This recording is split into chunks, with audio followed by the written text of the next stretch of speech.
మనం ధైర్యంగా ఉండాలి. ఒకవేళ ధైర్యాన్ని కోల్పోయినామంటే మన సగం జీవితము ఆ అధైర్యంతో పోతుంది. కనుక ఎప్పటికైనా ఎన్ని వరాలు ఉన్నా జయాపజయాలనేటివి దైవాధీనమై ఉంటాయి.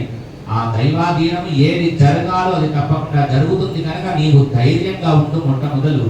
తర్వాత మనం చేయాల్సింది ఏమిటి అంటే పురుషాకారంతో చావడు అనే వరం వాడికుంది.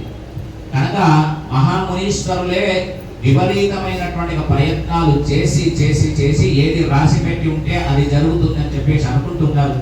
అట్లా అని దైవాన్ని విడిచిపెట్టి మనం ఏది చేయకూడదు. మనం కూడా అనుకుంటాం ఎవరో దెబ్బలాగితే రాసి పెట్టి ఉన్నది జరిగింది, రాసి పెట్టి ఉన్నది జరిగింది. కానీ గాలిలో దీపం పెట్టి దేవుడా నీవే దిక్కు అనకుండా మనిషి జన్మ ఎత్తిన మేము పుట్టినప్పటి నుంచి జ్ఞానం తెలిసే వరకు ఏం చేస్తామో తెలియదు. జ్ఞానం తెలిసిన తర్వాత కూడా పోని ధర్మాన్ని పట్టుకొని ఏ పాపం చేయకుండానో ఉంటామంటే అది కూడా లేదు మాకు. ఎందుకంటే మా అవసరాలను బట్టి మా మాటలను ఎటు పడితే అటు మలుచుకొని పాపాలు తెలిసి తెలియక చేస్తూనే ఉంటాం. ఈ పాపాలన్నీ పోగొట్టుకోవడానికి ప్రాయశ్చిత్తాలు చేసుకుంటాం. ఆ ప్రాయశ్చిత్తంలో కూడా లోపాలు జరుగుతూనే ఉంటాయి. వాటిని అన్నింటినీ మన్నించి చూడాలని మనం భగవంతుడిని ఎన్ని విశ్వ ప్రయత్నాలు చేసి పూజలు, అర్చనలు, ఆరాధనలు, హోమాలు, యజ్ఞాలు, దానాలు, ధర్మాలు, తీర్థాలు, క్షేత్రాలు అన్ని తిరిగిన మన మనసులో ఏముంటుందంటే గంగా స్నానం చేసి వచ్చిన తర్వాత కూడా మన వెంబడి ఏదో పాపం ఉన్నదని అనిపిస్తుంది. గంగలో స్నానం చేసినాం, పునీతులమైన పైకి రాగానే ఒక కుక్క వస్తే దాన్ని కొడుతున్నాం, అయిపోయింది మన పాపం. మళ్ళీ అక్కడి నుంచే ప్రారంభం. ఎక్కడో ప్రారంభం కాదు, 10 నిమిషాలు 10 సెకండ్లలోనే ప్రారంభం అవుతుంది. ఇవన్నీ మానవ జన్మ కనుక ఇవన్నీ ప్రతిదానికి ఒక ప్రాయశ్చిత్తం ఉంటుంది. దేని వల్ల పోతుంది ఈ పాపాలన్నీ? ఓ దోమని చంపుతాం, దానికి ఓ పాపం. ఓ లిస్టు రాసుకుంటూనే ఉంటాడు. ఆయనకి ఏం పడుతుంది? లక్షల కిలోమీటర్ల దూరంలో ఉండి ఏ మనిషి ఏ క్షణంలో ఏం చేస్తున్నాడు అనేది ఎప్పుడూ నిరంతరం నడుస్తూనే ఉంటుంది. మన డైరీ ఆగనే ఆగదు. 18 పురాణాలకైనా ఇన్ని పేజీలు ఉంటాయని చెప్పవచ్చు, కానీ ఒక మనిషికి ఎన్ని పేజీల డైరీ ఉంటుందని చెప్పరాదు లోకాలు. అవి నిరంతరము రాస్తూనే ఉంటే మరి వాటన్నింటికి ప్రాయశ్చిత్తం చేస్తూ ఉంటే చిన్నపిల్లలు తప్పు రాస్తే ఎరేజర్ తోటి ఎరేజ్ చేసినట్టు మనం చేసిన పుణ్య కార్యాల వల్ల కొన్ని పాపాలన్నింటినీ ప్రక్షాళన చేసి దాంట్లో చిన్నదేది పెద్దదేది తెలిసిందేది తెలియదేది దీనికి ప్రాయశ్చిత్తం ఏం చేసినాడు, ప్రాయశ్చిత్తంలో వీడి చిత్తం ఉన్నదా లేదా, అక్కడ ఏ ప్రాయంలో చేసినాడు. ప్రాయశ్చిత్తం అంటే ప్రాయం అంటే వయస్సు, చిత్తం అంటే మనస్సు. ఎప్పుడు చేస్తాం మనం ప్రాయశ్చిత్తం చేసుకోవాలంటే 60 ఏళ్ళు వచ్చిన తర్వాత చేసుకుంటాం ప్రాయశ్చిత్తం. 60 ఏళ్ళు వచ్చినాక ప్రాయశ్చిత్తం చేసుకున్నాక చిత్తం దేని మీద ఉంటుంది. ఇంకా అటువంటిది దేన్ని చూసి మనం మోహిస్తున్నామో ఈ దేవతలకు కూడా భయం కలిగింది. స్వామి ఇంత చెప్తున్నావు, ఏది రాసి పెట్టుంటే అది రాసి పెట్టాలి, దైవాధీనం జగత్ సర్వం అని అంటున్నాం, జయాపజయాలు దైవాధీనాలు అంటున్నావు. సుఖమో దుఃఖమో మనం పురుషులం కనుక పురుష ప్రయత్నం మనం తప్పకుండా చేయాల్సిందే. ఓ దేవేంద్రుడా, ఇక భయపడకు. కృతే పురుషకారే యది సిద్ధిర్న జాయతే నతత్ర దూషణం తస్య దైవాధీనే శరీరిణి. దైవాధీనంతో ఉండేది ఏదైనా ఉంటుంది కనుక యుద్ధాలలో జయం కానీ అపజయం కానీ అంతా దైవాధీనం ఉంటుంది. దానివల్ల ఏ మంత్రాంగం మీద ఏ సైన్యం మీదనో మనం ఆధారపడి ఉండకూడదు. ఏదైనా మనం సంపూర్తిగా చేయగలిగితే ఒక్కొక్కసారి దైవాధీనం కనుక తప్పితే వజ్రాయుధమే గరకపోచ అవుతుంది. అదే దైవాధీనం అనుకూలంగా ఉంటే గరకపోచనే వజ్రాయుధం అవుతుంది. ఇక మహాశూరుడు ఒక్కొక్కసారి పారిపోవచ్చు, ఒక్కొక్కసారి మహాబలుడు గెలవచ్చు, ఒక్కొక్కసారి బలం లేనివాడు వెళ్ళిపోవచ్చు. కనుక దుఃఖదే సుఖదే వాపి తత్వేదౌనా విచింతలేదు. దుఃఖే దుఃఖాధికాన్ పశ్యేదు, సుఖే పశ్యత్ సుఖాధికాన్. అంతా దైవాధీనమైనప్పుడు విచారం చేసి ప్రయోజనం లేదు. మన ప్రయత్నం మనం తప్పకుండా చేద్దాం.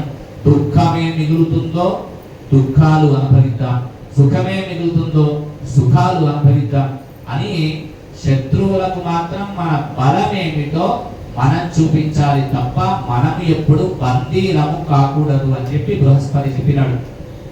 2 రకాల పరిస్థితుల్లో ధైర్యం సడలిపోవద్దయా, అది బుద్ధిమంతుల యొక్క కర్తవ్యం ఉంటుంది. ఆ బుద్ధిమంతుల కర్తవ్యం రెండు రకాల ధైర్యం కోల్పోవడం ఎప్పుడు పోతామంటే, ఒకసారి కష్టం కలిగినప్పుడు దుఃఖం వచ్చిందని బాధపడకూడదట, ఒకసారి సుఖం వచ్చిందని చెప్పేసి ఆనందపడకూడదు. ఇవి రెండింటినీ సమానంగా ఎవరు చూస్తారో వాడిని బుద్ధిమంతుడు అంటారు. కనుక ప్రాణానికి క్షుత్పి పాసం ఎన్నుంటాయంటే చూడండి, ఈ ఇంద్రుడ ప్రాణానికి చుట్టి పాసాలు ఉంటాయి, మనస్సుకి శోక మూర్ఛ రెండుంటాయి, శరీరానికి 6 ఉంటాయట షడూర్ములు. అది ఒకటి క్షుధ ఆకలి, తృష్ణ దప్పిక, శోకము బాధ, మోహము ప్రేమ, తర్వాత జర అంటే వయస్సు తగ్గిపోవడం, ముసలితనం, మరణం. ఈ 6 షడూర్ములు నిండినటువంటి శరీరం. శరీరం పోతుంది తప్ప లోపల ఉన్న ఆత్మ చావదు. ఈ ఆత్మ చిన్నగా ఉంటుంది. ఈ ఆత్మ ఈ శరీరాన్ని విడిచిపెడుతుంది. ఎప్పుడు దహన సంస్కారమై శ్వాస పోయి శివము కాస్త శివమైందో అప్పుడు ఇది ఇంకో ఉపాధిని వెతుక్కుంటుంది. ఆ ఉపాధిలోకి వెళ్ళినప్పుడు ఈ శరీరము దహింపబడుతుంది తప్ప లోపల ఉన్న ఆత్మ దహింపబడదు. కనుక ఇది నాది నాది నాది అనుకోవడం ఎంత వ్యర్థమో ఆలోచన చేయి అని వైరాగ్యము కలిగిన మాటలతో కూడిన ధైర్యాన్ని తిప్పినాడు. అంతేకాకుండా ఏది భావించుకుంటామో అదే జరుగుతుంది. యద్భావం తద్భవతి. మనసులో ఎప్పుడూ నీరస పడిపోకూడదు. ఒక సంకల్పాన్ని మనం పెట్టుకున్నాం, ఈ సంకల్పం తప్పకుండా జరుగుతుంది అనే గట్టి సంకల్పం మనలో మొట్టమొదటిగా ఉండాలి. ఇది అవుతుందా కాదా అనేటువంటి సంకల్పాన్ని విడిచిపెట్టి, అసలు ఇది కానే కాదు అనే సంకల్పాన్ని విడిచిపెట్టి, మనలో ఉండే భావన ఏదుందో ఆ సంకల్పాన్ని పెంచుకుంటూ పోవాలయ్యా. అంతేకాకుండా ఏవైతే ఉన్నాయో మమకారం అహంకారం ఇవి రెండింటిని విడిచి మనం చేద్దామని చెప్పి సుఖం క్షయాయ పుణ్యస్య దుఃఖం పాపస్య మానిష తస్మాత్ సుఖక్షయే హర్ష కర్తవ్య సర్వదా బుద్ధి. బాగా ఆలోచించు ఓ ఇంద్రుడా, ఎప్పుడైతే సుఖం కలుగుతుందో, మంచి మాట చెప్తున్నాడు, మనకు సుఖం కలిగిందని మనం ఎప్పుడు ఆనందపడుతున్నామో దానికి నిదర్శనం ఒకటట. సుఖపడ్డ వాళ్ళకి పుణ్యము కాస్త కరిగిపోతూ ఉంటేనే సుఖం కలుగుతుందట. అంటే సుఖపడే వాళ్ళని చూసి కొంతమంది ఈర్ష్యపడతారు, వాళ్ళకి సుఖం ఉంది మాకు లేదు అని. కానీ ఆ సుఖపడే వాళ్ళ పుణ్యం కాస్త కరిగిపోతుందట.